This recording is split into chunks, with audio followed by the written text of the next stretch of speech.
అయితే గత బుధవారం కార్యక్రమం సాయంత్రం లేదు, ఇక్కడ కార్యక్రమం మధ్యాహ్నం ఉంటాయి. మిమ్మల్ని అందరూ ఆహ్వానించడం రాలేదు, ఇచ్చిన వాళ్ళు నాకు ఎట్లా అనిపించింది? నాకు ఎట్లా అనిపించింది?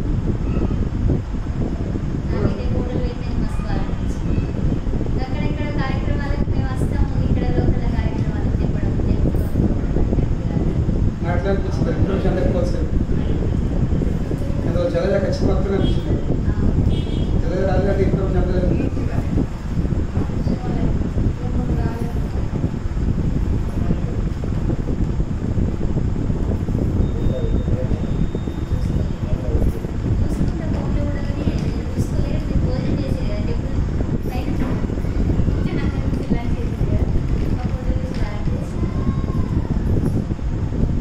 అయితే ఆ రోజు కొన్ని విషయాలు చర్చించాం. ఇదే మన కుచేరుని సందర్భంగా ఈరోజు మళ్ళీ నేను కొంచెం చర్చిస్తాను. మీరు అందరూ రాలేదు కాబట్టి ఇప్పుడు మిస్ కావాలి, ప్రసాదం మిస్ అయినా కథ మిస్ కావాలి. అంటే ప్రసాదం కేవలం శరీరం కోసం ఉంటుంది, కథ అయితే ఆత్మ కోసం ఉంటుంది. ప్రసాదం తింటే వెళ్ళిపోతున్నారు. కృష్ణుడి కథ, కృష్ణుడి విషయం, చెప్పే విషయాలు ఎక్కువ ఆత్మకుంటారు. త్వరగా తీసుకురావాలి. మళ్ళీ కొన్ని విషయాలు మనం చేస్తున్నాం. ఎప్పుడైతే కృష్ణుడు కూర్చొని తెలియకుండా నిలుచుడు ఐశ్వర్య వైభవాన్ని సాధించాడు. కూర్చొని తిరిగి మళ్ళీ ఇంటికి వచ్చేసరికి ఇల్లు కనబడలేదు. కనబడుతుంది, పేద బిల్డింగ్ కనబడుతుంది, పేద భవనం కనబడుతుంది, బంగారు, ముత్యాలు, మాణిక్యాలు, వజ్రాలు చాలా వివరించబడుతుంది. కానీ మనం అందరం ఆశిస్తాం అది. ఈ భగవంతుడు నాకు దయా చూపాలి, నాకు ఇవి లేవు, నాకు ఇవ్వాలి, ఇంకా ఆశిస్తాం. భగవానుడు ఇస్తాడు కూడా, ఇవ్వండి కాదు, ఇస్తాడు. మనం ఖచ్చితంగా అవిటి మనం జీవనం చేసుకున్నట్లయితే కృష్ణుడు ఇస్తాడు. కృష్ణుడు ఇంకా మిగతా దేవతల తేడా ఉంది. కృష్ణుడు చూసేది ఒకటే, వీరికి నేను ఇది ఇస్తే, ఈమె నేను ఇస్తే అది జీర్ణం అయితే లేదు. దానివల్ల మనకి లాభం అవుతుందో నష్టం అవుతుందో ఆలోచిస్తాం. దేవతలు ఆలోచించారు, దేవతలు అట్లా ఆలోచించారు. నువ్వేమడిగినావా చెప్పారు, దేవుడు ఇట్లా నువ్వు అడిగినా ఇచ్చిన, నువ్వు అడిగినావు నువ్వు ఇచ్చిన. కానీ కృష్ణుడిలా కదా, ఇక్కడ దేవతలు ఆ బీడీ దుకాణం మీద ఉన్న వ్యక్తిలాగా, సిగరెట్ దుకాణం మీద నువ్వు వైపు నువ్వు ఇచ్చేటావు, డబ్బులు ఇచ్చినావు, నువ్వు సిగరెట్ కావాలన్నావు, డబ్బులు ఇచ్చినావు. ఆలోచిస్తాడా వీడు సిగరెట్ పడితే నష్టం లేదు అది ఆలోచించడం దంద అవుతుంది. వీళ్ళు సిగరెట్ పడితే ఇప్పుడు మద్యం వైన్ షాప్లో వైన్ షాప్ ఇప్పుడు నేను మద్యం అమ్ముతాయి, మంద అమ్ముతాయి, వీడు నష్టమైందని ఆలోచిస్తారా? అది ఆలోచిస్తే దుకాణం నడుతుందా? ఆలోచిస్తే దుకాణం నడుతుందా? నడిది. ఎందుకు? అది డబ్బు సంపాదించడం ఉంది. కనుక ఎవరు వచ్చినా, ఎవరు షాప్లో ఎవరు వచ్చినా డబ్బులు పెట్టడానికి ఇచ్చేస్తాడు మందు. ఎందుకు? నువ్వు అడిగినావు, డబ్బులు పెట్టినావు, మేము ఇచ్చినావు. నీకు రేపు ఏమన్నా అయితే మేము బాధ్యులం. ఎందుకంటే నువ్వు ఆలోచించాల్సింది, నీకోసం మంచిగా వచ్చేదా ఉండదా? ఇప్పుడు ఏమిటి షాపుడు చిన్న పిల్ల అంట, ముల్లి అంట, నీకు తెలియదా? నువ్వు వచ్చినావు ఉండలేదు, ఇప్పుడు దాకా అంతే కదా. కానీ అదే వైన్ షాప్లో, అదే మందు షాపులో మనం కొడుకోమని బట్ ఒక డబ్బా వేడి అని ఇస్తారా? మనం కొడుకుపోయి బయట వాళ్ళు 500 రూపాయలకి మీరు వేయిస్తారు, దానికి ఇస్తారా? ఇవ్వడు. ఎందుకంటే ఇప్పుడు ఆలోచన ఉంటుంది. ఏం ఆలోచన? వీడు నా కొడుకు వీడు నా కొడుకు అని ఆలోచన. రెండోది వీడు మద్యపానం చేస్తే వీనికి నష్టపోతాడు అని ఆలోచన. కనుక వ్యక్తులు డబ్బులు డబల్ వచ్చినా కానీ ఇవ్వడు. ఇచ్చుడేంది ఇస్తాడు. మరి దుర్మార్గాన్ని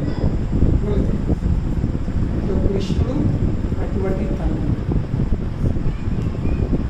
కృష్ణుడు ఎవరు? అటువంటి తండ్రి. ఇచ్చేగనుగా ఆలోచిస్తాడు. వీడు ఎవరు? నేను ఇవ్వడం వల్ల వీడు లాభవుతుందా నష్టం అవుతుంది అవన్నీ ఆలోచించి ఇస్తాడు. ఇక్కడ మాట్లాడుకున్నాము ఇస్తే మంచోడు ఇవ్వకపోతేమో చెడ్డోడు. ఇది మనస్థితి. దేవుడు నాకు ఇస్తే కృష్ణుడు కృష్ణుడు మంచోడు, ఇవ్వకపోతే నా కోరికలు తెచ్చకపోతే మంచోడు కాదు. మన నమ్మకం మనం కోరుకుంటాం, నమ్మకం పోతుంది. ఎందుకు? నాకు అనుకున్నట్టు జరగలేదు. కానీ నాకు అనుకున్నట్టు జరగలేదు అని భావించే వద్దు. మరి కృష్ణుడు ఎందుకు ఇవ్వలేడు అని ఆలోచించాలి.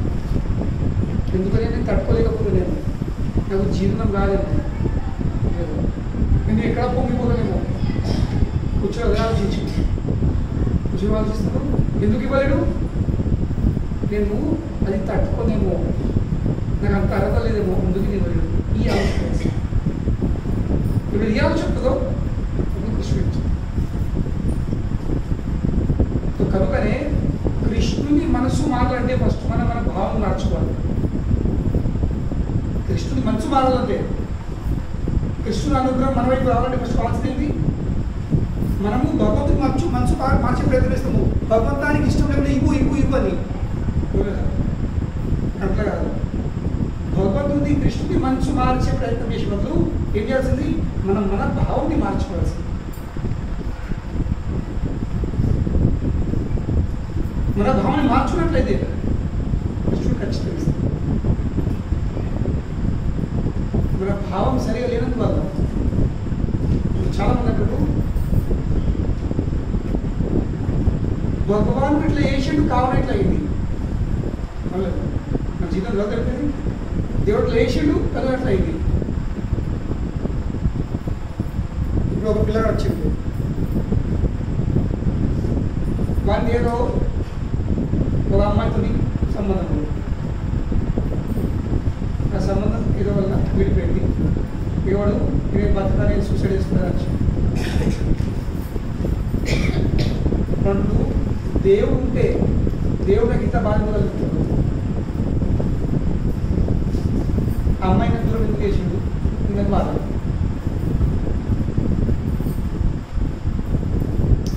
ప్రేముడు దేవుడు ఎందుకు కొడుతున్నాడు? నేను ఇంత బాధ అనుభవిస్తుంటే ఎందుకు ఇంత బాధ అవుతున్నాయి? దేవుడిని మరి ఏమన్నా దేవుడికి ఇప్పిడా పాముకు సంబంధించుకొని ఈ సల్వే రోబోట్ కూడా నమ్మలేడు కదా.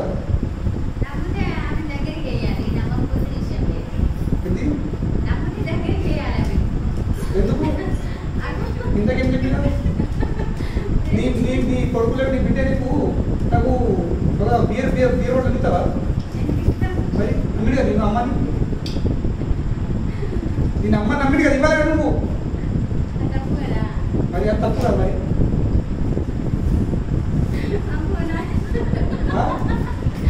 ఆ అమ్మాయితో సంబంధించడం తప్ప మంచిదా?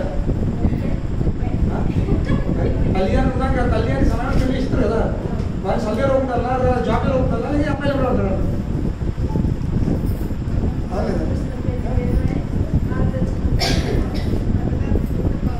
ఇప్పుడైతే నమ్మకం తప్పాలి. కనుక నేను అన్నా కృష్ణుడు నీకు చదవని చెప్పిండు, అవులేదా? కృష్ణుడు నీకు చదవని చెప్పిండు, నీకు చదువునే లోపల చెప్పాడు, అమ్మాయిల లోపల చెప్పాడా? ఆ అమ్మాయితో సంబంధించిన దీని నేను కనుకనే నువ్వు బాధపడుతుంది. ఉదాహరణ ఏ విధంగా అయితే తండ్రి తన కొడుకు ఏది పలుకుతాడు తిట్టలేదు, ఏదో పుట్టదు. ఇప్పుడు ఆ కొడుకు మీద ఉంటుంది. ఆ 1000 రూపాయలు మనం కాపాడకుండా సద్వినియోగం చేసుకుని దుర్వినియోగం చేసుకుంటారు. మధ్య ఉంటారు దుర్వినియోగం చేసుకుని తాయి పడిపోతే ఎక్కడన్నా మధ్య ఉంటారు. తండ్రి 1000 రూపాయలు చేయకపోతే వాడు తాగుతుంటే వాడు పడుకోకుంటుండే వాడు ఏం కాకుంటుండే. తండ్రి 1000 రూపాయలు ఇచ్చిండు కదా తాగమని చెప్పిండు. వాడు రోడ్డు ఎవరు కారణం తండ్రి అనవాడ వాడు వాని కోరిక అవులేదా ఇలా భగవాన్ బాధ్యుడు కాదు. ఇది గుర్తుంచుకోవాలి. అదే విధంగా మన జీవితంలో మనం అన్ని కోరుకున్నాము. మన మనస్సు కొన్ని విషయాలు నమ్మకం కలిగిస్తుంది, ఇది ఉంటే బాగుంటుందని. ఇంకా భగవాన్ ఏం చెప్తాడు? భగవాన్ నీ కోరికలను తీరుస్తాడు. కనుకనే భగవాన్ నా కోరికలు తీర్చిండు అని భగవాన్ బాధ్యుడు అని రాదు. బాధ్యులు ఎవరు? మనం బాధ్యులము. ఎందుకంటే మనం ఏం కోరుకోవాలనో అది మనం తెలుసుకోవాల్సింది. భగవాన్ ప్రతిదానికి వేసంటాడు. భగవాన్ ప్రతిదానికి వేసంటాడు. నీ కొడుకు నువ్వు 1000 రూపాయలు అయితే నీ కొడుకు 1000 రూపాయలు కాపాడుకోవచ్చు, మంచిగా ఉండొచ్చు. లేక టీ తాగి దుబారా సరిపోయాడు రోడ్డు మీద పట్టుకోవచ్చు, బండి మీద యాక్సిడెంట్ కావచ్చు. మీరు బాధ్యులు మీరా? బాధ్యులు వాళ్ళ కోరికలు, వాళ్ళ చెడు కోరికలు. వాడు చెడు కోరికలు వాళ్ళేవాడు నష్టపోయాడు.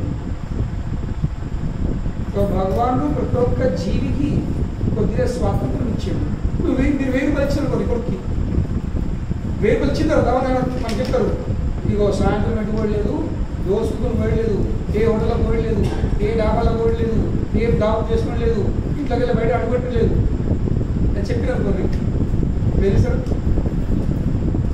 బట్టలు కొనుక్కోలేదు, షూస్ కొనుక్కోలేదు, ఇంట్లోకి వెళ్ళి అడుగు బయట పెట్టలేదు అని చెప్పినారు. కొన్ని కొడుకు ఏం చేస్తాడు? ఆ 1000 రూపాయలు తీసి మొక్కలు కొడతాడు. అవును, ఎందుకు?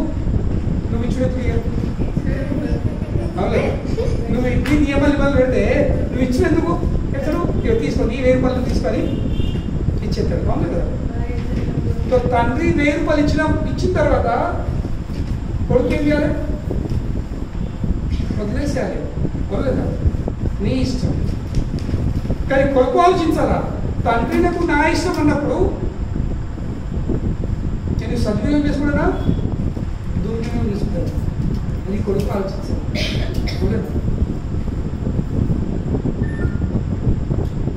అలాగే భగవానుడు ప్రతి ఒక్క జీవికి స్వాతంత్రం ఇచ్చాడు. ఇక భగవానుడు ఎన్నడూ ఆ స్వాతంత్రంలో హస్తక్షేపం చేయడం మధురాడు ఇచ్చిన కనుకనే మనము జీవితంలో ఏం కోరుకోవాలో అది ఫస్ట్ మనం డిసైడ్ చేసుకోవాలి. కృష్ణుడు పరమాత్మ రూపంలో మన గుండె ఉన్నాడు. మన మన మనసులో వచ్చిన ప్రతి ఒక్క కోరికను భగవాను ఫస్ట్ వ్యక్తి చూశాడు. నోటిఫికేషన్ ఫస్ట్ ఏమవుతుంది? మన మొబైల్లో మెసేజ్ ఫస్ట్ టూ ఉంటుంది కదా, ఫస్ట్ చూసేటాడు డెలివరీ అయ్యేది ఎలా? Double tick. ఫస్ట్ డెలివరీ అయ్యేది ఎవరికి? కృష్ణుడికి. కనుకనే ఏ కోరిక వచ్చినా కానీ కృష్ణుడు కోరిక నెరవేర్తాడు. మంచి కోరిక అని చెడు కోరిక అని. మనం కృష్ణుడు కోరిక నెరవేర్చకపోతే ఎప్పుడే కోరిక నెరవేర్చకపోతే ఆయన కోరిక ఇచ్చి లాభం. మరి కోరిక శక్తి ఇచ్చి లాభం. 1000 రూపాయలు ఇచ్చి నీకు స్వతంత్రం ఇవ్వకపోతే 1000 రూపాయలు ఇచ్చి లాభం. మరి దాంట్లో తీయకండి. నాకు బయట ఒక అంటున్నావు, నాకు తినక అంటున్నావు, దోస్తులు ఒక అంటున్నావు, బట్టలు కొట్టుకోవద్దు అంటున్నావు, షూస్ కొట్టుకోవద్దు అంటున్నావు, ఏం కొట్టుకుంటున్నావు, అది పైసలు తింటున్నావు. ఇలా అలాగే మనం అందరం జీవితంలో ఏం కోరుకోవాలో నేర్చుకోవాల్సింది. మన జీవితంలో అనుభవించే సుఖ దుఃఖాలు ఇది కేవలం మన కోరికల మీద ఆధారపడింది. దీనికి బాధ్యులం మనమే. ప్రపంచంలో ఎవరు మన బాధ్యులు? కనుక ఎవరిని నిందించకూడదు. వీడు చేయబట్టి, అది చేయబట్టి, వాడు చేయబట్టి, అంప చేయబట్టి, తప్ప చేయబట్టి కాదు. ప్రతి దానికి నువ్వే బాధ్యునివి. ప్రతి దానికి మన జీవితంలో జరిగే ప్రతి ఒక్క విషయంకి బాధ్యులము మనమే. ఎందుకంటే మనము కోరుకున్నాము.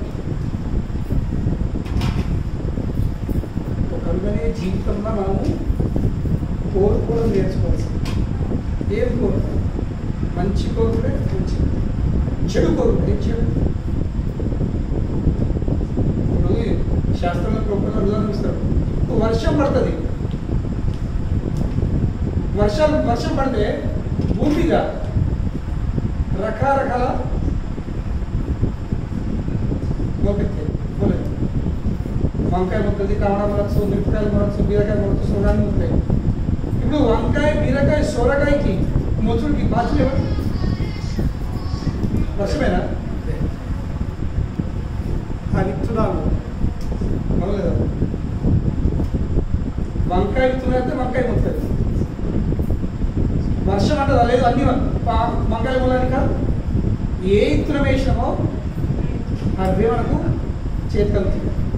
అలాగే మనం ఏం భగవంతు అనుగ్రహం అనేది వర్షం లాగా, భగవంతు అనుగ్రహము వర్షం లాగా. ఇంకా మన కోరికలేమో విత్తనాలు లాగా. మంచి విత్తనాలు వేసుకుంటే మంచి పంట పడుతుంది.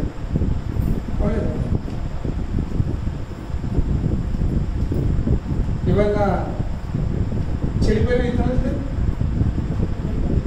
చెడిపో అలా వర్షం అని బాధ్యుడా?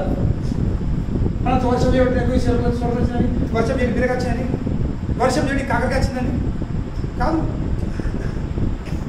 వర్షం కేవలం ఏం చేసింది? ఆ కోరికను ఆమోదించింది, సపోర్ట్ చేసింది. ఆ విత్తనంకి సహాయపడేది వర్షం. కానీ వర్షం బాధ్యుడు కాదు, మనం వేసుకునే విత్తనాలు బాధ్యత. ఇది ఆలోచిస్తుంది ఈరోజు. సో కనుకనే భగవంతుడు జీవితంలో లేచిండు, భగవాన్ దేవుడు ఎట్లా అయింది కాదు.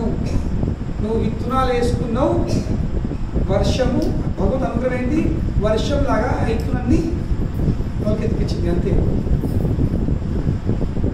నువ్వు మంచి విత్తనాలు వేసుకుని మంచి పంట పండాడు, నువ్వు చెడు విత్తనాలు వేసుకున్నావు చెడు పండి. మంచి విత్తనాలు కూడా అదే నీళ్ళు, చెడు విత్తనాలు కూడా అదే నీళ్ళు. కాకరకాయ కూడా అదే నీళ్ళు పడతాయి, బీరకాయ కూడా అవి నీళ్ళు. రెండు తీగలే మళ్ళీ కనుక తీగ కాకరకాయ వస్తుంది చేదు, ఇంకో తీగేమో బీరకాయ వస్తుంది. మళ్ళీ ఇప్పుడు వర్షం బాధ్యులా లేక భూమి బాధ్యులా? భూమి బాధ్యులు కాదు, వర్షం కాదు. బాధ్యులు ఎవరు? విత్తనాలు. ఏ విత్తనాలు? భూమి ఇంకా వర్షం కేవలం దాన్ని సపోర్ట్ చేస్తుంది. అలాగే ప్రకృతి ఇంకా భగవానుడు మన కోరికకు సపోర్ట్ చేస్తాడు. ప్రకృతి భూమి లాంటిది, భగవానుడు వర్షం లాంటిది. కనుక ఎవరు బాధ్యులు? మనమే బాధ్యులు, ఇతరు ఎవరు కూడా బాధ్యులు. ఇది గుర్తుంచుకోవాలి జీవితం. కనుకనే ఎవరిని నిందించకండి. వీడు చేయబట్టి, వాడు చేయబట్టి, ఇది చేయబట్టి, అది చేయబట్టి కాదు. తుమ్మ హిందీలో అంటారు బీచ్ బోయే బబుల్కే ఆమ్ కాసే కాయ. తుమ్మ చెట్టు, తుమ్మ చెట్టు విత్తనాలు భూమి లేచిన తర్వాత నాకు మామిడి పండు రావాలని చెప్తారు. ఏమవుతుంది? తుమ్మ చెట్టు ఎత్తుంది. తుమ్మకాయలు తుమ్మకాయలు పడుకుంటాయి. ఇంకో చిన్న చిన్న ఆడపిల్లలు అవి తెప్పుకొని అవి ఎండిపోతే గవర్నమెంట్ వచ్చి కాళ్ళు కట్టుకుంటుంది. గట్టలు చిన్న చిన్న చెప్పదు తెలుసు నచ్చరు.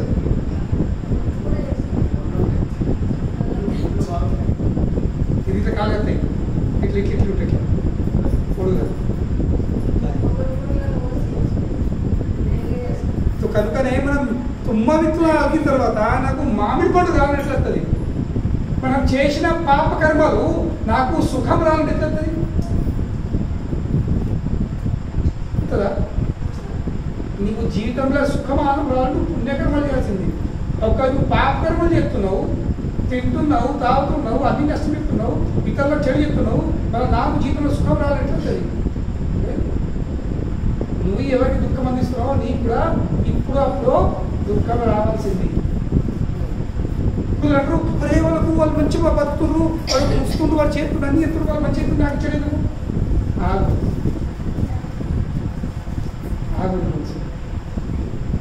బీరకాయ విత్తనాలు వర్షకాలం ఎత్తాడు, చిక్కుడుగా వర్షకాలం ఎత్తాడు విత్తనాలు. ఎప్పుడైతే చలికాలం వస్తుంది, 3 నెలలు టైం పడుతుంది. అవునలేదు. కొబ్బరి చెట్టు కొబ్బరికాయ రావాలంటే 3 నెలలు అవుతుందా? ఇది కావాలి 5 ఏళ్ళు కావాలి కనీసం. 5 ఏళ్ళు జరిగిన తర్వాత ఏమైనది? కొబ్బరి వస్తాయి. కానీ కొబ్బరి చెట్టు పెట్టామంటే కొబ్బరికాయ యాక్చువల్ కాయ.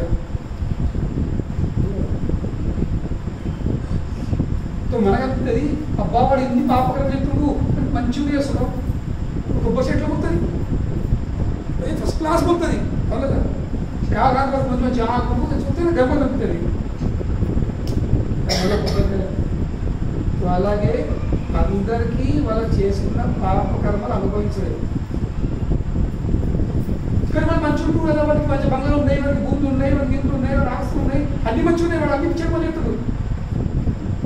ఇప్పుడు అనుభవించే సుఖము వాడు గత జన్మ లేదు, పుణ్యకర్మ చేసుకున్నాడు కావున సుఖం అనుభవిస్తుంది.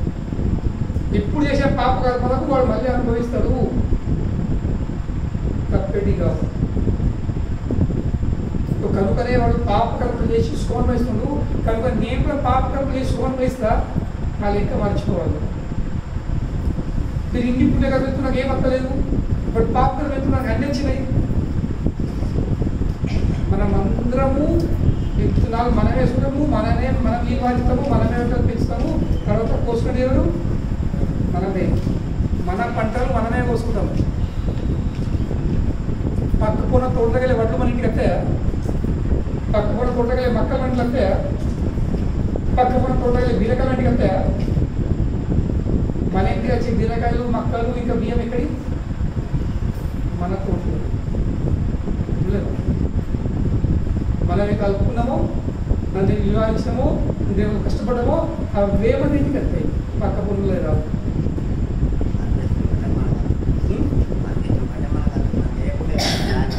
కనుకనే మనము పుణ్యం చేసుకుంటామా పాపం చేసుకుంటామా దానికి ఫలితము మనమే అనుభవించింది, ఇతర ఎవరు అనుభవించింది. ఒక కుటుంబంలో తల్లి వరకులైనా భార్య వరకులైనా కన్నా పిల్లలైనా ఒక కుటుంబమైనా కానీ ఎవరి లెక్క వాళ్ళకే ఉంటుంది. ఎవరి లెక్క వాళ్ళకే. నేను భార్యను నేను ప్రాపర్టీ పంచుకుంటా, భార్య ప్రాపర్టీ పంచుకుంటుంది, కానీ నీ పాపం పంచుకోదు. భర్త పంచుకోడు. నేను పిల్లలు కన్నా పిల్లలను పెంచిన చేసినా నా పాపం పంచుకోడు, ఎవరు పంచుకోదు. నీ మంచితనాన్ని తీసుకుంటారు, కానీ నీ పాపం ఎవరు పంచుకోరు. ఓడేమని అంటారు? భర్త బాబు దుబాయ్ పోయి పైసలు పంపితే అందరు సుఖపడతారు, కానీ బాబు జనం రాని బాబు జనం తీసుకోవడానికి బాగా కోరుకుని చూస్తారు. ఇక ఎందుకు ఖర్చు పెట్టాడు, ఇంకా ఎందుకు అని ఖర్చు పెట్టాలా అని ఆలోచిస్తారు కొడుకులు. పోనీ మస్తు బతికేడు బాబు లేదు పోనీ అని. కనుక అర్థం చేసుకోవాల్సింది మన విత్తనాలు మనమే కోసుకోవాల్సింది. ఎవరికి మనం ఇయ్యరాదు తీసుకోవచ్చు. కనుక మనం ఆలోచించాల్సింది. మన బండి మనమే రొప్పుకోవాల్సింది. ఇతరుల కోసం మన బండి మనము అది చేసుకోవద్దు. దీనంటారు స్వార్థం, దీనంటారు స్వార్థం. మనం స్వార్థం ఉండకూడదు కదా, భౌతికంగా ఉండకూడదు, కానీ ఆధ్యాత్మిక ఉండాల్సింది. ఇప్పుడు కొందరు అంటారు, ఉదాహరణ ఇస్తాం, కొందరు అంటారు నేను మాంసం తినాలి, కానీ మా ఇంట్లో చుట్టూ వస్తే బంధువులు వస్తే అండి పెడతారు. ఎందుకు? ఆ అండి పెట్టే వాళ్ళ పానం కలకలంటారు అంటే ఇలా పానం కలకలంటది. వాళ్ళ పానం కలకలంటలేదో నీ జీవితం మాత్రం కలగలేదు.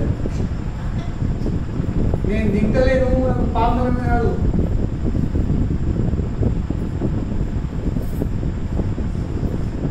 పొయ్యి మంది చెప్పినోడు రైట్ పైగా చెప్తున్నాడు. ఇంకా దేవుడు ఇప్పుడే సాగలించుకోకుండా ఇట్లా ఎట్లా అంటున్నాడు, ఏదో ఎంత పై అంటారు. అన్నంత వరకు పోయాడు. కనుకనే పొయ్యి మంది చెప్పేవాడు, పోసినవాడు, అమ్మేవాడు. నేను పోయలేదు తెచ్చుకున్నాడు, అమ్మినా అమ్మేవాడు అండేవాడు, అడ్డించేవాడు, ఇంకా తినేవాడు. ఆరుగురికి పాప దొరుకుతుంది. జీవకు తీసుకోవచ్చు. ఈరోజు సమయం ఎవరెవరికి కొయ్యమని చెప్పన్నోడు, కోసినోడు, అమ్మేటోడు, అండేటోడు, అడ్డించేటోడు కూడా. నేను తినాక నేను అడ్డిస్తా ఏం చేయాలి? ఇంకా ఆరుగురికి పాపం దొరుకుతుంది. కనుకనే మా ఇంట్లో చుట్టాలు వచ్చిండ్రు, మా బిడ్డల మా అల్లుడు వచ్చిండు, మామూలు అల్లుడు వచ్చిండు. ఈ అల్లుడికి మనం తెచ్చిపెడతాడు. ఇక అల్లుడు సగం నేను సగం అన్నట్టు మామూలు చూసుకుంటారు ఇక రాత్రి. మళ్ళీ అల్లుడికి తినబెట్టకపోతే తాగబెట్టకపోతే నా బిడ్డ ఏంటో చూసుకుంటాడు. అల్లుడి కోసం నువ్వు ఆలోచిస్తావు, అల్లుడు నరకం పడతారు, నువ్వు కూడా నరకం పడతావు. నేను తినాక అల్లుడి కోసం వచ్చిన నీకు కూడా అంతే పాల్గొందంట. ఇది అప్పుడే కాదు, గుర్తు ఈరోజు ఆరుగురు అందరికీ పాల్గొన. కనుకనే మనం ఆలోచించాల్సింది, అల్లుడు ఇలా ఉంటాడు, రేపు ఉంటాడు, పెట్టి ఉంటుంది. మళ్ళీ ఈ దేహంలో ఉన్నంత వరకే భార్య భర్తలము, కొడుకు బిడ్డలము, అల్లుళ్ళు బిడ్డలందరూ. ఒక్కపారి దేహం వదిలిపెట్టామంటే ఎవరి సంబంధం ఎవరికి లేదు. మన దారి మనకే, వాళ్ళ దారి వాళ్ళకే. ఇది గుర్తుంచుకోదు. అనుబంధం ప్రేమ ఉండాల్సింది, కానీ ప్రేమ మనకు మోక్షమే తీసుకెళ్ళాలి, నరకం వైపు కాదు. ఇది సంసారం. ఎలా వెళ్తుంది? ఇలా ప్రేమ ప్రేమ అని అందరూ నరకం వైపు వెళ్తుంది. అది వాస్తవంగా ప్రేమ కాదు. ప్రేమ అంటే ఒకరు సహాయపడాల్సింది కోసము నరక స్థితిలోకి వెళ్ళే వైపు స్థితి. ఈ దేహంలో ఉన్నంత వరకే సంబంధాలు, అన్ని భౌతిక జగత్తుని సంబంధాలు దేహంతో సంబంధించిన సంబంధాలు ఉన్నాయి. ఈ దేహంలో బయట పడ్డావా? ఎవరు ఎదురు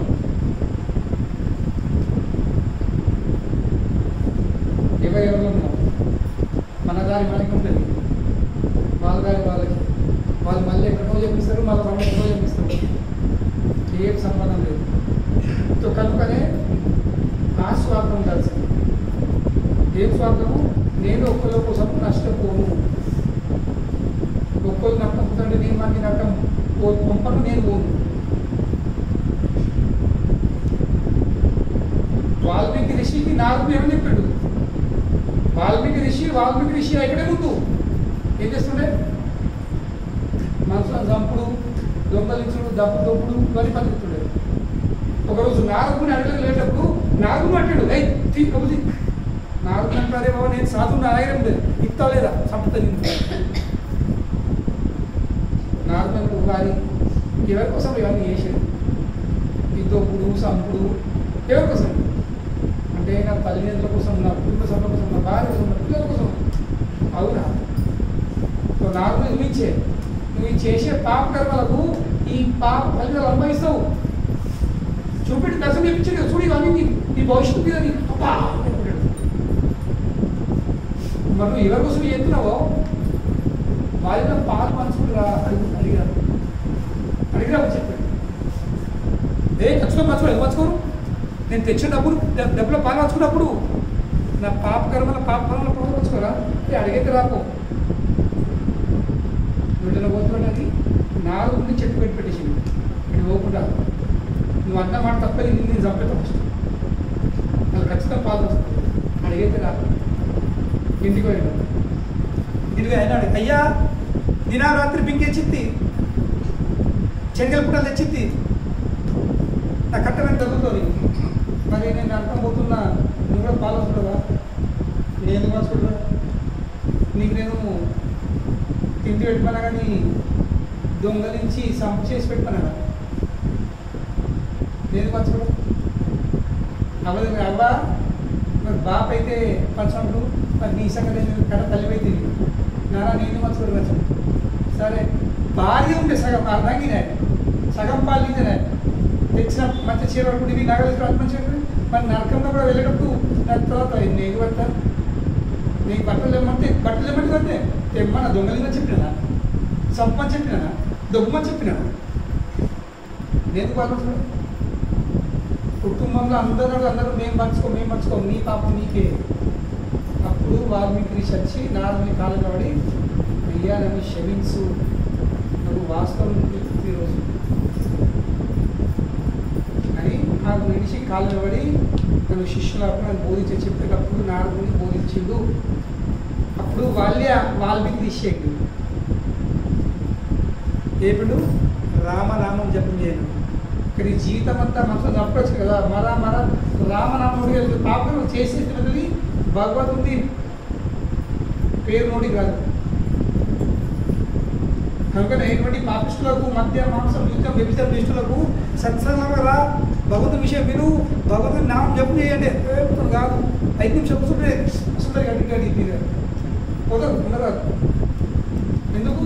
ఆ పాప కర్మలు, ఆ చేసుకున్న పాపాలు బాగు స్థిరంగా కూర్చుంటాయి, విననీయాయి, నోటి నుండి శబ్దం బయట పక్కనియది. 100 ముచ్చట్లు వెళ్తారు, కానీ భగవంతుడు నామ పలకమంటే ఆ నాలుగు తిరుగుతుంటారు, నాకు రాదు పలుకుతారు. ఎందుకు? ఆ పాప కర్మలో నాలుగును ముద్దు వేసింది.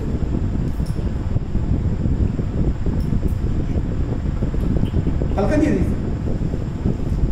అట్లా బాల్యం ఏమైంది? నాలుగు ఎప్పుడు రామనామం చెప్పు చేయు, నాలుగు ఎదుగుతున్నాడు తెలిసిగా. సరే నువ్వు అందరినీ చంపడొచ్చినావు కదా, అదే మరా అని చెప్పిండు. ఎదురికి అనుకూలేషన్ ఉంటుంది, మరా అంటే చంపు. మరా ఏమైంది? నోటికెళ్ళే రామరా అనేది.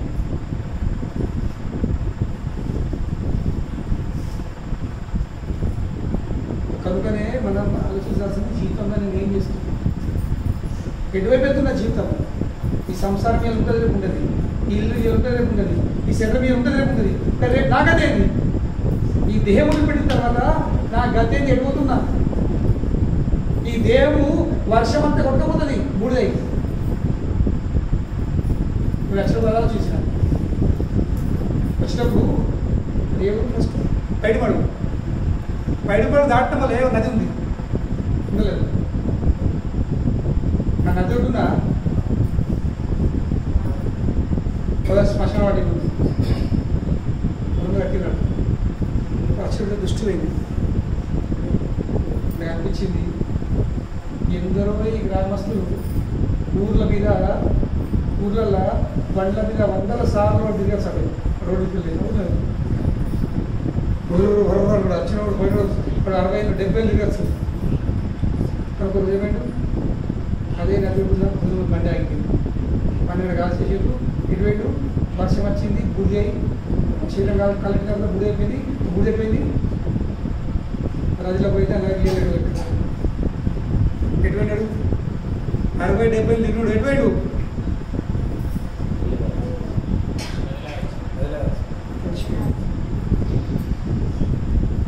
ఎటువైనాడు? ఎప్పటికీ లేదు. మనందరి పరిస్థితి ఈ శరీరం ఏది శరీరం? నీళ్ళు తినబెట్టుడు, నీకు తాగబెట్టుడు, నీకు చేసుకుంటే ఎవరిది ఈ శరీరం? ఈ శరీరం కాలబెడితే బూడిదవుతుంది, బొంద పెడితే మట్టి అవుతుంది. ఇక క్రిమినల్ కిడకలు తిని మలమూత్రం అవుతుంది. క్రిమినల్ కిడకలు తింటే ఏమైంది? తిని అది కూడా మలమూత్రం అవుతుంది. ఇది శరీరం. దీన్ని పోషించడం, దీన్ని కాపాడడం, దీని సుఖం కోసము మనం కష్టపడుతున్నాం. దేనికోసము? బూడిదై నదిలా పట్టుకుపోయేది. కనుకనే మనం జీవించాల్సింది. ఈ దేహం రోజు బూడిదై నదిలో వెళ్ళిపోతుంది. కానీ నా సంగతి ఏంటి? నేనే కోరుతున్నాను, నా గతి ఏంటి? మళ్ళీ కుక్క, పిల్లి, పంది, గాడి నక్క ఎక్కుతారా, లేకుంటే పైపుట వెళ్ళిపోతుంది. చదవచ్చలేదు, లేకుంటే మళ్ళీ తిరగబడుతుంది. పునరపి జననం, పునరపి మరణం, పునరపి జనని జనరేషన్. ఒక్కసారి కాదు, 84 లక్షల సార్లు తిరగబడుతుంది. జీతం స్టార్ట్ ఎక్కడ ఇల్లుతో ఆత్మకు ఫస్ట్ దేహాలు లీలలు ఉంటుంది. ఎన్ని రకాల శరీరం ఉన్నాయి? 9 లక్షలు. జలజానవ లక్షాన్ని లీలలోనే 9 రకాల జీవులు ఉన్నాయి. 9 లక్షలు జలజానవ లక్షాన్ని. దాని తర్వాత నీళ్ళకి వెళ్ళే భూమి తెచ్చి తొట్టు మీదకి ఏమైతే చెట్లే పుట్టుడు. ఎన్ని రకాలు? 20 లక్షలు. 20 లక్షల రకాల చెట్లే పుడతాం. దాని తర్వాత క్రిమ కీటకలే పుడతాం. ఎన్ని? 11 లక్షలు. 11 లక్షల రకాల క్రిమ కీటకాలు విన్నాయి. 9, 20, 11 ఎన్నైనాయి?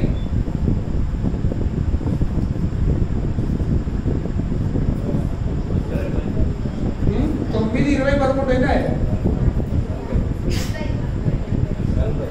40. 9 లక్షల జలచరులు, 20 లక్షల వృక్షాలు. దాని తర్వాత 11 లక్షల క్రిమ కీటకలు, పాము, తేలు, మన్మషాలు. 10 లక్షల పక్షులు. క్రిమ కీటక పాము, తేలు అయితే మన పక్షులు అయిపోతుంది. ఎన్ని రకాలది? 10 లక్షలు. అంటే 50. దాని తర్వాత 30 లక్షల పశువులు, ఆవులు, గుర్రాలు, గాడులు, పులులు. ఎన్ని? 85. 30 లక్షల వరకు. ఇక 4 లక్షల రకాలు మానవులు. ఎన్ని? 84. మనుషులే 4 లక్షల వెరైటీస్ ఉన్నారు, రకాలు. ఇవన్నిటిలో మనం దాటుకు మళ్ళా ఎంత అవస్థ. నీళ్ళ చేపై పుడతావు, ఓడి కూర్చుంటే గాలం వేసుకొని ఇక్కడ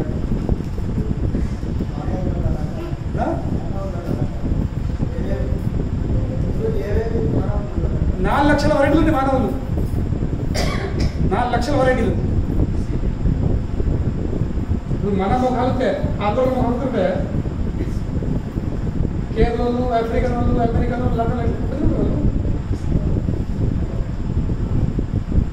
చైనీసు, జాపనీస్ ఒకరికి ఉంటారు. ఇటువంటి 4 లక్షల వెరైటీల మనుషులు ఉన్నారు. అవన్నీ పుట్టాల్సింది. దాని తర్వాత అప్పుడు మనకు మళ్ళీ భక్తుల సాంగతంలో వచ్చి భగవంతుని విషయం తినే అవకాశం ఉంటుంది. మరి ఆ అవకాశాన్ని మనం సద్వినియోగిస్తామా లేక దుర్వినియోగిస్తామా? దాని మీద మనకు అంతే ఆధారపడదు. మళ్ళీ అదే చక్రం నిలబడుతుంది. ఆ చక్రంలోకి వెళ్ళి బయట పడాలంటే భక్తుల సాంగతం వచ్చేసి మనం భగవంతుని విషయం వినాల్సింది. కృష్ణుని విషయం విని హరే కృష్ణ కృష్ణ కృష్ణ హరే హరే హరే రామ రామ రామ హరే అని జపం చేయాల్సింది. ప్రసాదం చేయాల్సింది. భక్తుల సాంగత్యము, కీర్తన, శ్రవణ కీర్తన, తీర్థ ప్రసాదం 3 పనులు చేయాల్సింది. మిగతా బాధ్యతలతో పాటు సంసారంలో ఉన్న బాధ్యతలతో పాటు ఇవి 3 చేయాల్సింది. సంసారం తప్పుతావా? కొద్దిగా లేచి తప్పుమా, అట్లా తప్పు తప్పుతాం. అట్లా ఇది కూడా తప్పకూడదు. అయ్యో మన టైం లేదు, మన టైం లేదు, మనకు వచ్చే టెంపుల్కి నేను అన్నట్టుంది పాడిపడతాము. మేము ఎప్పటిచో అనుకున్నాము ఇయ్యాల కుదిరింది అనమాట. ఇయ్యాల వచ్చినాం. నేను ఎందుకు ఇయ్యాల వచ్చిన మరి అంటే మా ఆయన ఇయ్యలు తీసుకొచ్చినాడు. మొత్తం వేసింది ఆమె. మా ఆయన ఇయ్యలు తీసుకొచ్చింది. నేను ఆయన లేకపోతే మీరు కాదు కదా. నేను మా భర్త లేకపోతే ఎటు అన్నట్టు. నేను ఎటు పోవా? పిల్లలు అడుగు బయట పెట్టావా? నేను ఎటు పోన్నానంటే పిల్లలు అడిగే పెట్టావా? లేదు, అప్పుడు తల్లిగంటికి నేను మన తల్లిగంటికి పోతే ఇంటి రాదు. భర్త లేకుండా తల్లిగంటికి పోవచ్చు, కానీ భర్త లేకుండా మందిరం పోరాదా?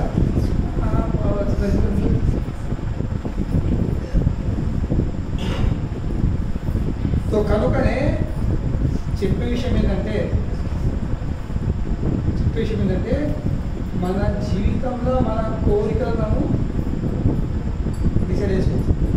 ఏం కోరుకోవాలి, మంచి కోరికలా చెడు, దాని మీద మన జీవితం ఆధారపడుతుంది. భగవాన్ మనకి సపోర్ట్ చేస్తుంది, అయినా బాధ్యుడు అది బాధ్యులం మనమే. మన ముల్లే మనమే మోసుడు, ఓరు మొయ్యరు. ఉదాహరణ మీకు అర్థమవుతుంది కానీ ఒక ఉదాహరణ మీకు అర్థమవుతుంది. ఇప్పుడు మీకు జ్వరం రాని లేక మీ ఇంట్లో పేరున జ్వరం రాని ఇది అవస్థ కానీ మీరు తీసుకోవచ్చా జ్వరం? ఎవరు తీసుకోవచ్చా? నొప్పి అయితే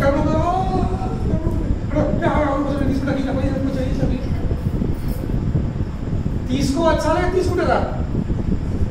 తీసుకోరాదు, తీసుకొని కూడా ఏదో పక్క పక్క కూర్చొని కొంచెం ఇట్లా ఎంత ఒక్కరో కాలుతో డాక్టర్ తీసుకోవచ్చు, కానీ అవస్థ మాత్రం మనమే అనుభవించడు. అవలేదు. దీని ఒక్క ఉదాహరణ అర్థం చేసుకోండి. నొప్పి మనమే అనుభవించుడు. అలాగే జీవితంలో చేసుకున్న కర్మలకు ఫలితాలు మనమే అనుభవించడు.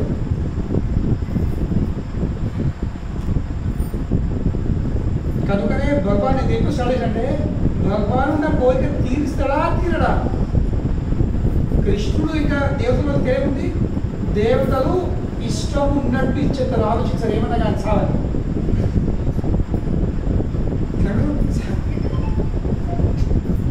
నేను ఎప్పుడు వల్ల రాను దుకాణం ఎవరు తాగని సావని నేను అమ్మకపోతే అందుకని అట్లా దేవతలు ఆలోచిస్తారు. మేము ఇలా కోరిక తీర్చకపోతే మమ్మల్ని ఎవరు పిలిచారా? మాకు ఎవరు బొట్లు పోవాలరా? ఎవరికి బొట్లు కావాలా? మంత్రులు ఎట్లా కావాలా? దేవుడు కృష్ణుడు అట్లా కాదు. కృష్ణుడు ఆలోచిస్తాడు. ఎందుకంటే కృష్ణుడు కన్న తండ్రి కాబట్టి, కన్న తండ్రి ఏ విధంగా అయితే ఆ దుకాణం వచ్చిన షాప్ వచ్చిన కొడుక్కి మద్యం అమ్మడో సిగరెట్ అమ్మడో అట్లా కృష్ణుడు కూడా తన పిల్లలకు ఏమన్నా కోరికలు తీర్చి ఆలోచిస్తాడు. ఇవల్ల ఇవ్వద్దా, మిమ్మల్ని నష్టం అవుతుందా మంచి అవుతుందా చాలా ఆలోచించి, ఓ సరే వీడికి ఏం కాదు, వీడు తట్టుకుంటాడు, వీడు నష్టపోడు, వీడు దూరం కాదు, వీడు మర్చిపోడు అని నమ్మకం కృష్ణులతో కృష్ణుడు లేదు. నేను ఇస్తే వీడు బాగా అహంకారం వచ్చింది, వీడు నష్టపోతాడు, కృష్ణుడు ఇప్పుడు ఇది కృష్ణుడి వ్యవహారం. కృష్ణుడు చాలా ఆలోచిస్తాడు. ఎందుకు ఆలోచిస్తాము? మనము జీవితంలో ఎవరి విషయం ఆలోచిస్తాం? మన వాళ్ళ విషయం ఆలోచిస్తాం.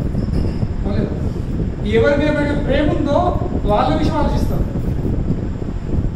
ఊళ్ళో ఎందరో ఉన్నారు, మీరు ఆలోచిస్తారా?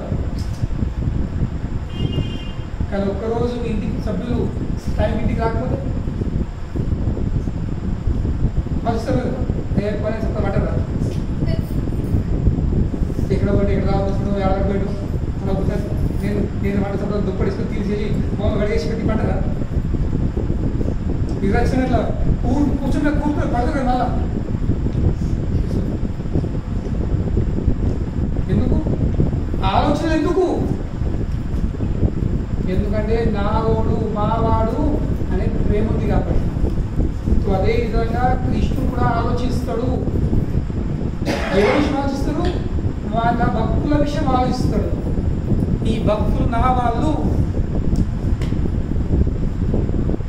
కనుక నేను ఇవ్వాలా ఇవ్వద్దా? కృష్ణుడు నమ్మకంతో లేదు, నువ్వు ఇచ్చిన కానీ ఏం దోక లేదు, ఇప్పుడు ఇచ్చిన పైసలు దుర్వినియోగం లేడు, ఇప్పుడు చెడు మార్గం పడ్డాడు అన్నప్పుడు. అదేవిధంగా కృష్ణుడు కూడా కూర్చొని నిమిషుడు పరీక్షించిండు. మరి నీకు ఇయ్యకపోతే నీకు భావం ఉంటుంది. మీరు ఎట్లా ఆలోచిస్తారు? కానీ ఇప్పుడు చూసిండు, అబ్బా నేను ఇవ్వకుండా కానీ మీ భావం మాత్రం చాలా గొప్పగా ఉంది. ఏమైంది? చెలుపి భావం గురించి కృష్ణుని మనసు కూడా కనుకనే చెలుపు కృష్ణుడు ఇచ్చేసి. కానీ ఇచ్చుడు ముఖ్యం కాదు. ఇచ్చే కంటే ముందు కూడా భావం మంచిగా ఉండాల్సింది, ఇచ్చిన తర్వాత భావం మంచిగా ఉండాల్సింది. అంటే అంటే భావము ఎప్పటికీ మంచిగా ఉండాల్సింది. కొందరికి స్టార్టింగ్ భావం మంచిగా ఉంటుంది, కొత్త వచ్చేప్పుడు ఏంటి కదా ఆయన కదా అంటారు. ఏం పేరు పెట్టలేరు, అవ్వ అక్క అమ్మ అదినే అదే అక్క అని మొక్కుతారు. కానీ గడ్డ దాటిందా, గడ్డ ఎక్కిందా, ఏం సరిగా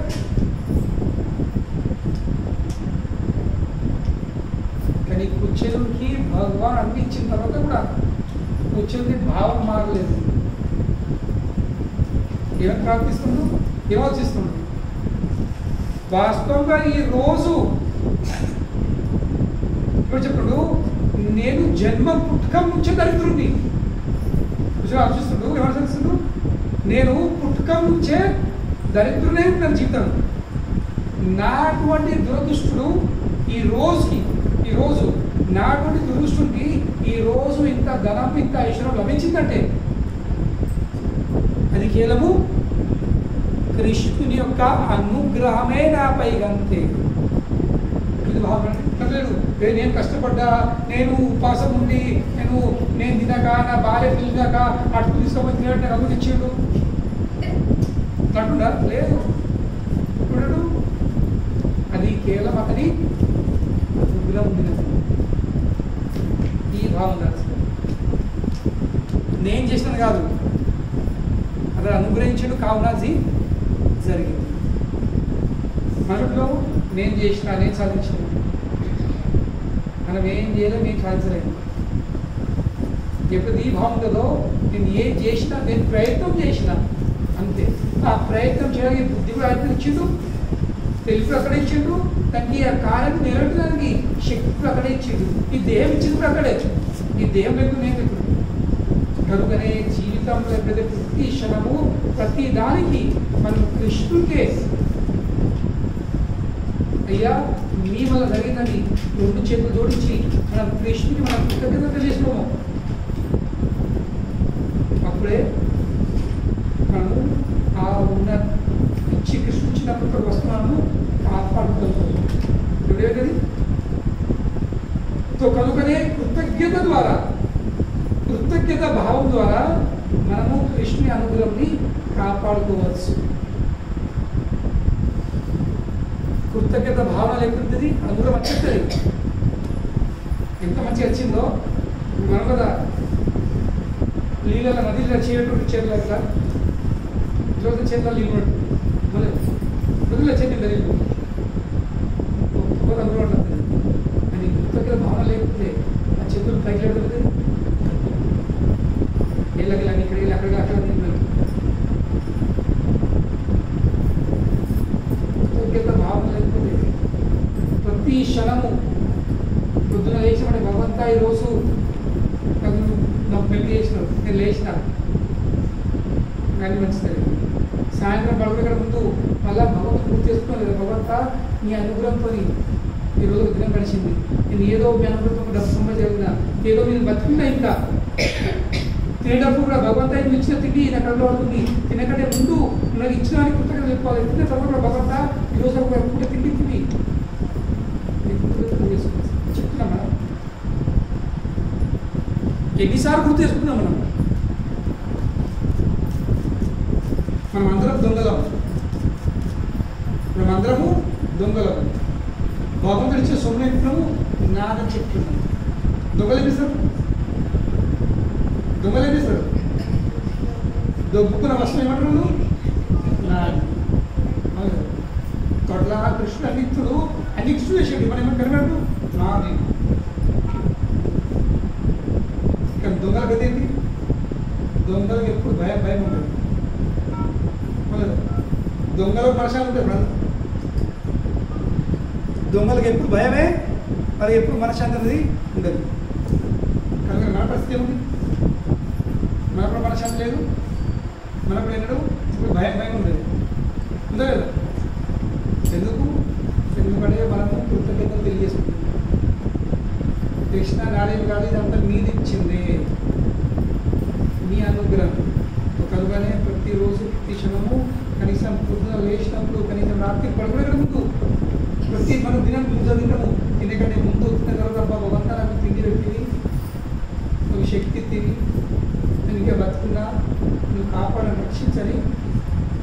నువ్వు లేకపోతే ఏం లేదు, నువ్వు ఉండలేదు, నేను చేయలేను అని ప్రతిరోజు కృతజ్ఞతలు చేసుకొస్తాను. థ్యాంక్ యూ చెప్పుకోవాల్సింది. ఇక థ్యాంక్ యూ చెప్పే విధానం ఉంది. కనీసము దాని పేరు మనం జపం చేయాల్సింది. హరే కృష్ణ హరే కృష్ణ కృష్ణ కృష్ణ హరే హరే హరే రామ రామ రామ హరే హరే. ఇది భగవంతుడి కృతజ్ఞత తెలియజే విధానం. ధూపంలో దీపంలో నైవేద్యాలు అవసరం లేదు. ఇక అన్ని సమయంలో ధూపం దీపం ఉండదు ఉంటాయా? కానీ అన్ని సమయంలో నోరు ఉండదు. నోరు ఎప్పుడు ఉంటుంది కదా, బ్రతుకున్నంత వరకు నోరు ఉంటుంది. బ్రతుకున్నంత వరకు నాకు ధూపం దీపం ఎక్కడ ఉంటుంది గ్యారెంటీ లేదు, కానీ నోరు మాత్రం ఉంది. వ్యక్తికి ఏం లేకున్నా కానీ ఇట్లా చెప్పారు, ఏం లేకున్నా కానీ మంచి మాట్లాడడం అనుకోండి ఖుషి అవుతారు. అదేవిధంగా మన మంచి నోరు ఏం చేయాల్సింది, ఎప్పుడు కనీసము దినంకి 10 నిమిషాలు 20 నిమిషాలు వేయాల్సింది ఈ హరే కృష్ణ మాత్రం చెప్పాల్సింది. హరే కృష్ణ కృష్ణ కృష్ణ హరే హరే హరే రామ రామ రామ హరే హరే. ఇది ఆ భగవానునికి మన కృతజ్ఞతలు తెలియజేసే విధానం. అప్పుడు భగవంతుడు ఏ విధంగా అయితే తండ్రి చూస్తాడు, నా కొడుకుని ఇచ్చిన పైసలు కాపాడుకుంటూ భద్రంగా కాపాడుకుంటూ గురువుని తండ్రి చూపిస్తాడు. కనీసం తండ్రికి మమ్మీ అమ్మకు టైంలో చెప్తూ ఉంటుంది, తల్లి ఇంకా జరుగుతుంది. అదేవిధంగా మనం భగవంతుడికి ఆ కృష్ణుడికి తెలియజేస్తుంది. మనం కూర్చొని ఎలా చూస్తున్నాం, నేను కుటుంబం జరుగుతుంది, నాకేం లేదు.